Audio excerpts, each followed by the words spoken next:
offensive lineman ever played college football. And then you got Jerome Bettis, obviously a legend here, legend with the Pittsburgh Steelers, hometown favorite. Aaron Donald, who grew up in Pittsburgh. Tony Dorsett, his 50 years ago. Unbelievable. And Darrelle Revis, one of the great shutdown corners in NFL history. Joe, if you took a lineup of all their best players that played at Pitt, you created a bracket like you do in college basketball, I'm not so sure Pitt wouldn't be the one seed going. We are welcoming you back to Pittsburgh, Pennsylvania, and we put up a show. Incredible. So Notre Dame, everybody wants to size up Notre Dame, right? Building that pot of gold. Listen, there's a little bit of coal in there with some of the wins, like the last place teams from other conferences. But there are some big blocks of gold as well on their season when you size things up like that shining one against USC. USC was top 20 team. Of course, and they're looking good as well. So you got some last place teams. You got some pot of gold being built, and this would be another piece of gold to put into the pot. A ranked Pitt team on the road. This kind of performance.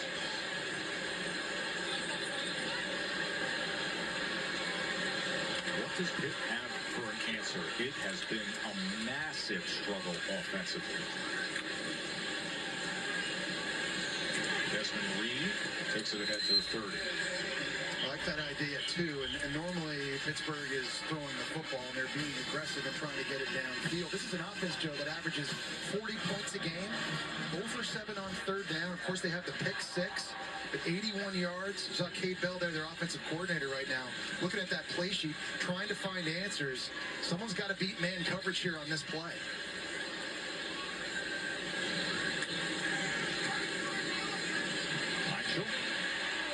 He escapes the would-be sack and then scrambles ahead. He's got good legs as he starts out of bounds near the 44-yard line. Well, the good news is when you're facing man coverage is that as a quarterback, if you can break contain, everybody's got their backs to you, and you have an opportunity to make a big play. Heinzel wants to do the work from the pocket, but a nice job breaking the tackle that time of Drake Bowen and using his athleticism. The 14-yard run.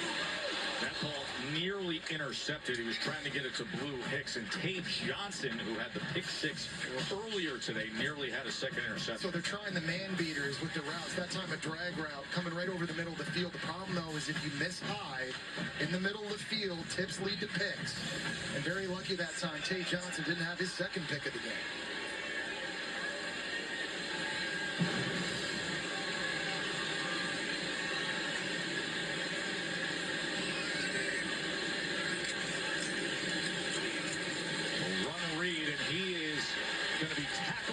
Down, got him. The thing that's unique is a flag. Oh. Personal foul, face mask, defense number 4, 15-yard penalty, automatic first down. Oh no. Made the play. He just gets into the backfield right away and shoots this gap. No one picks him up and trying to corral Desmond Reed. Looks like Desmond Reed actually grabbed his face mask at the beginning. I think that was one you could have called either way.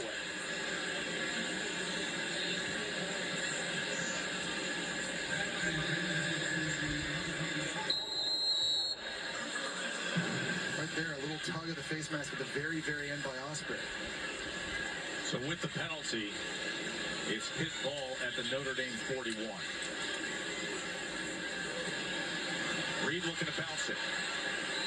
And he is chopped down after a gain of just 1 by Johnson. Well, we've seen Heinzel under a lot of pressure today throwing the ball. I think the biggest and most unique thing about their offense, they have a lot of 5-man protections. You see a lot of empty sets, and they release tight ends and running backs into routes all the time. Here's Heinzel, and he spins free again. And a flag, come on, ref. Offense number 53, 10-yard penalty. It's still second down. It's a holding penalty. Actually, it's a holding penalty for Pittsburgh, actually. Dawson, your left tackle inside here. 53 is where you're looking, but I was talking about earlier on this pass protection is lots of empty, and you're getting tight ends and running backs out in the routes all the time. So they're counting on the fact that 5 guys are running routes. Someone's going to get open, and Heichel's going to find them. But it puts a lot on the plate, obviously, of the O-line, but also on your quarterback. You have to know if the defense brings 6 or more guys, you're hot. You've got to know where your answer is. And I think in this game, Notre Dame's done a good job of mixing up the pressures. Look at this. Pressured on 55% of his dropbacks.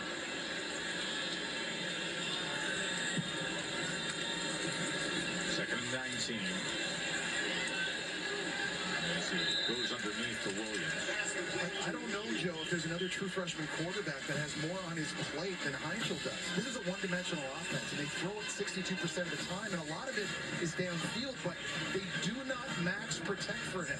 They don't keep tight ends and running backs in, so you're asking a lot of the guy who's only making his 6th start, and he's obviously done a tremendous job of that through the first 5 games, but it's been a much different deal here. It'll be interesting to see if they decide to help Shit with tight ends and running backs on this throw. It's 3rd and 17. They're averaging 3rd and just over 10, and they're 0 for 7 on 3rd downs today. And they'll go with the shallow cross on the down and distance. Kenny Johnson, who extra effort gets it inside the 40-yard line. It'll be 4th down from there. But it is a nice job at least getting a lot of the yardage back and now making this 4th down a little bit more manageable. The question is for Pat Narduzzi and his offense is can you hold up? And down 28-3, I think you're kind of in that mode now that, hey, we're just staying on the field. We haven't had the ball in Notre Dame territory a lot. We got to go for it. 4th down and 6, trailing by 25. It's going to be that kind of a second half for Pitt.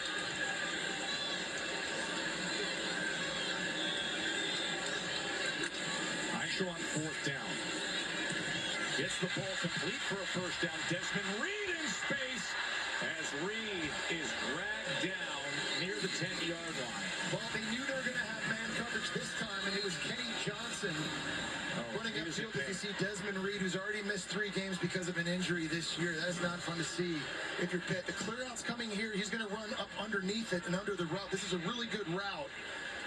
And Drake Bowen sort of gets lost in the wash trying to cover him, but on the tackle, just call him follow awkwardly on those legs. We certainly hope Reed is okay.